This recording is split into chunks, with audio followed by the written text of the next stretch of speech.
कि देश के अंदर पे गोरक्षा का आंदोलन कोई नया आंदोलन नहीं है।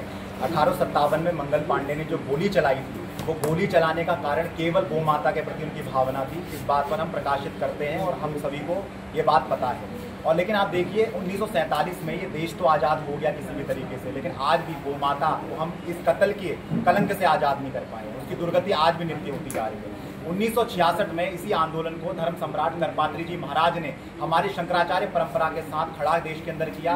10 लाख से ज़्यादा लोग देश की राजधानी दिल्ली में एकत्रित हुए, लेकिन उसके बाद भी उन पर गोलियां चलाई गई, उन पर बर्बरता की गई, लेकिन गो हत्या तब भी बंद आज तक नहीं हो पाई। इसी काम को आगे बढ़ाने के लिए पूज्य गोपाल मणि जी महाराज जी ने निरंतर कार्य किया और चारों आमनाय पीठों शंकराचार्यों जी के चरणों पर उनका आशीर्वाद प्राप्त किया, जिसके लिए जो हमारे जगतगुरु शंकराचार्य ज्योतिष पीठाधीश्वर अभिमुक्तेश्वरानंद जी महाराज जी हैं, उन्होंने संपूर्ण भारत में एक गोध्वज स्थापना भारत यात्रा को लाने का एक अभिभूत काम किया है, एक बहुत बड़ा काम किया है। जिस तरह से केरला से चलकर आदिगुरु शंकराचार्य महाभाग ने पूरे भारत को एक किया था, दिग्विजय यात्रा निकाली थी, उसके बाद अद्य गुरु शंकराचार्य ज्योतिष पीठाधीश्वर पूरे भारत को गोमाता के लिए एक सूत्र में पिरो रहे हैं, पूरे भारत को एक कर रहे हैं। इसके लिए 33 दिन के अंदर वो 33 राज्यों का प्रवास करेंगे और उस राजधानी में जाकर, जैसे आज हम महाराष्ट्र में हैं, महाराष्ट्र की राजधानी मुंबई में हम उपस्थित हैं, यहाँ पर उनकी यात्रा 16 अक्टूबर को गोवा से होते हुए आएगी। 16 अक्टूबर को यहाँ पर प्रातःकाल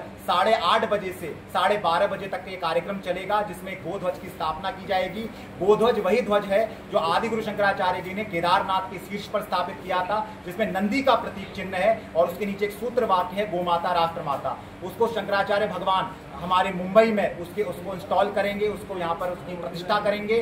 उसके बाद यहाँ पर एक गोस महासभा का आयोजन किया जाएगा और पूरे देश में इस चीज को मांग की जाएगी कि गोमाता को राष्ट्र माता का सम्मान दिया जाए और गोमाता की हत्या पूरे भारत में बंद की जाए। जैसे हम वन नेशन वन इलेक्शन की बात करते हैं, एक यूनिफॉर्म सिविल कोड की बात करते हैं, हम देश में एक कानून की बात करते हैं, इसी तरह से पूरे देश में गोरक्षा के लिए एक केंद्रीय कानून बनेगा और गो माता को राष्ट्र माता का सम्मान मिले। उसे पशु की सूची से हटाकर माता की सूची में रखा जाए, क्योंकि हम सनातनी गाय को पशु नहीं मानते, हमारे लिए वो माँ है, आई के बराबर है। हमारे वेद पुराण उपनिषद कहते हैं पशुवो न गाव, गाय पशु नहीं है हमारे लिए, गावो विश्वस्य मातृ, गाय विश्व की माता है। तो गाय विश्व की माता है, ये बिल्कुल सत्य है, लेकिन पहले हम अपने भारत में तो उसको माता का सम्मान दे।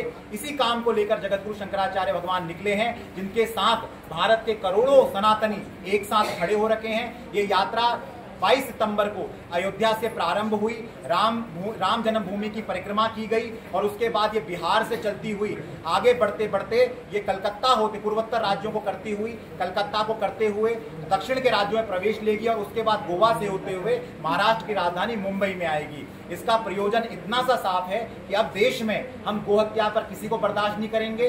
जो गोहत्या करेगा वो हमारा भाई नहीं हो सकता, जो गो माता का साथ देगा वो हमारा भाई है और गो माता के इस कार्य को किसी भी रूप में संपूर्ण भारत में किया जाएगा। यही जगतगुरु शंकराचार्य भगवान का उद्देश्य है, जिसके लिए उन्होंने नंगे पैर पदयात्रा भी देश के अंदर करके रखी थी। आपने 18 दिन तक गोवर्धन से दिल्ली की पदयात्रा करी। इस देश में गो संसद का गठन किया, गो संसद को बनाकर उसमें 42 प्रस्ताव पारित करे, एक रामा गौ प्रतिष्ठा संहिता बिल भी पारित किया है, जिसके ड्राफ्ट को हम भारत सरकार को भी भेज चुके हैं, सांसदों को दे रहे हैं और हमारे जो यहाँ महाराष्ट्र के गो सांसद हैं वो उसको सभी को देने में लगे हुए हैं। तो हमारा उद्देश्य यही है, साम दाम दंड भेद नीति पूर्वक प्रेम से हर तरह से सबको जोड़कर इस कार्य को करा देना है। और अब की बार जब शंकराचार्य जी चले हैं, जब हिंदुओं के सर्वोच्च धर्मगुरु चले हैं, तो परिवर्तन आएगा और इस काम पर सरकार को काम करना पड़ेगा। आपने बहुत ही महत्व की बात कही है, देखिए बहुत महत्व की बात है।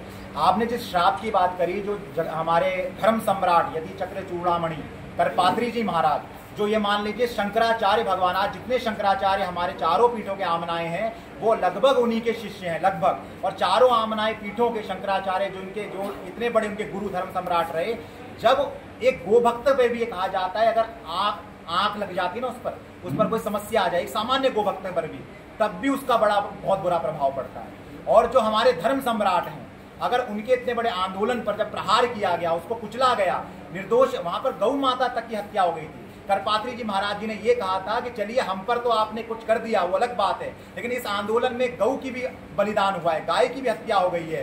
तो गौ माता का जो श्राप है वो श्राप से कोई नहीं बच सकता। इसका विमोचन तक करना बहुत कठिन है। आप श्राप विमोचन नहीं कर पाएंगे गौ हत्या का, इतना कठिन यहाँ पर है। तो निश्चित तौर पे वो श्राप चल रहा है। जिस पार्टी को इस देश में सत्ता उस समय पर मिली, उन्होंने सत्ता को पाया। आपने देखा उनका जो चिन्ह था वो अपने आप में 2 बैलों की जोड़ी रहा, गाय बछड़े की जोड़ी रहा, और करपात्री जी महाराज जी के आशीर्वाद से ही सरकार चल रही थी, उनके आशीर्वाद से बनी थी।